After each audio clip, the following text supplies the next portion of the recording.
Сәлем, құрметті жан, каналға тіркеліп, лайк басып, комментарий қалдыруды ұмытпа. Брайан Трейси, өзгелердің мүмкіндіктерін арттыру. Адамдарға қалай мотивация беруге болатынын, оларды ынталандыру мен шабыттандыруды қалай екенін білсеңіз, олар кез келген жұмыста бірге мақсатқа жетіп, табысты болуға келісетін болады.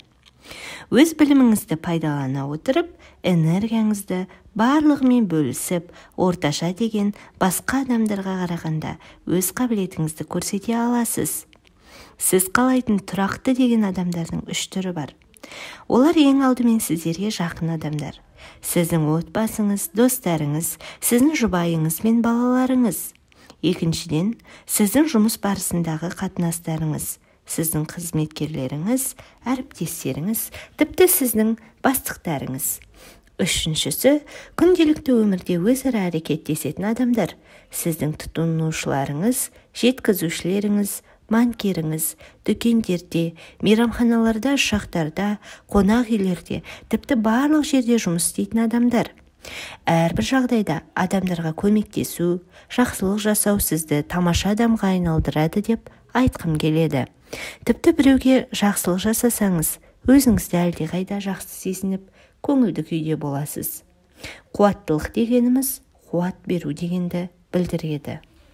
Демек, халықты өсірудің алғашқы қадамы оларға кедергі келтіретін, немесе өздерінің энергиясын және ынта-жігерін азайтатын нәрседен аулақ болу.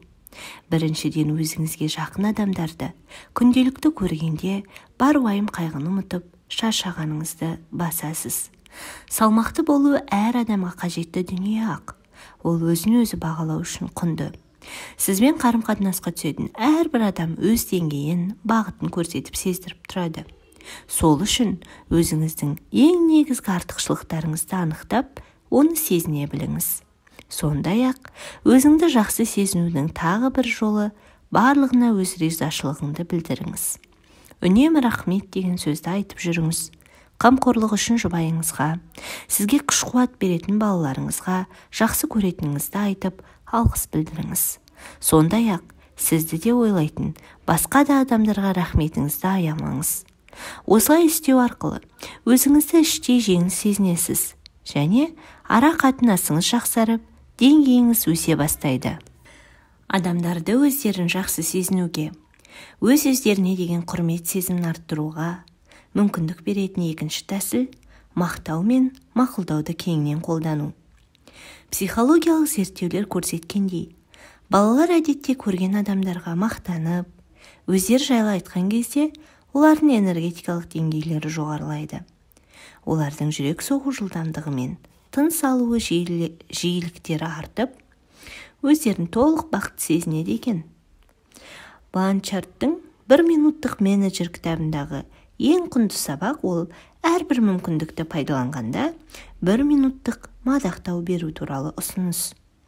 Тіпті қазіргі таңда әлеуметтік жүйе болмасын, барлық қарым-қатынаста шынайы деген жетістіктерге өз мақтауыңызды айтып, құттықтасаңыз, сіздің нағыз қолдаушы, көмекке дайын екеніңізді көрсетеді. Өзара түсіністік туралы психологиялық заң бар. Ол, егер сен мен туралы жақсы ойда болып, жақсы сезінсең, мен сен жақсы сезінетін жолды табатын боламын. Басқаша айтқанда, адамдар үнемі өздеріне мейірімділік танытатын, сырын бөлісетін жан іздейді.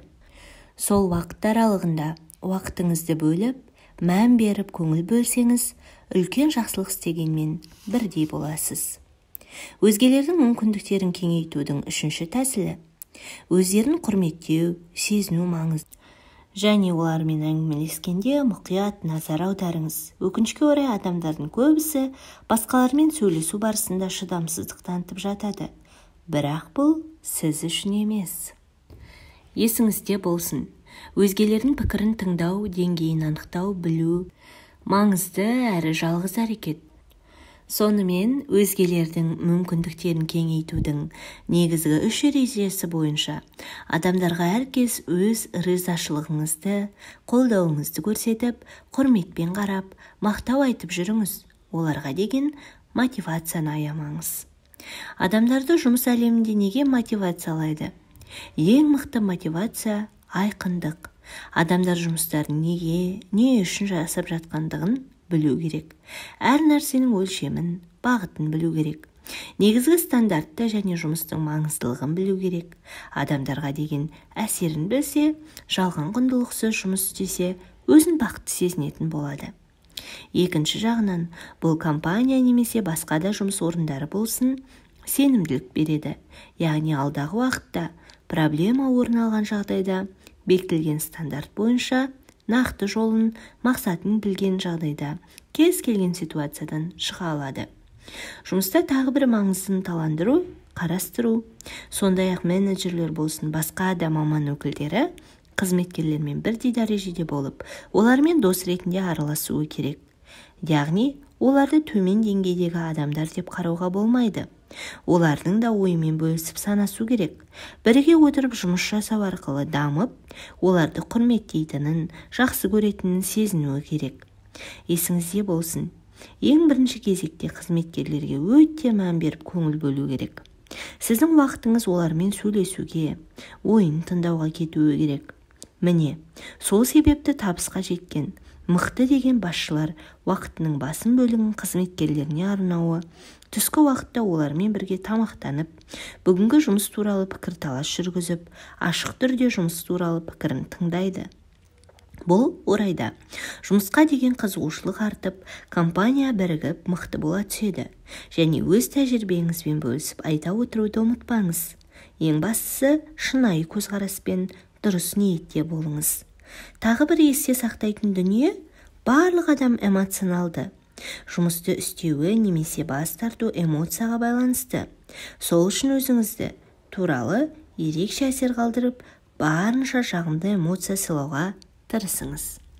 Егер аудио ұнаған болса, лайк басып, комментарий қалдырып, каналға тіркелуді ұмытпа. Махаббатпен, Перизат Султан.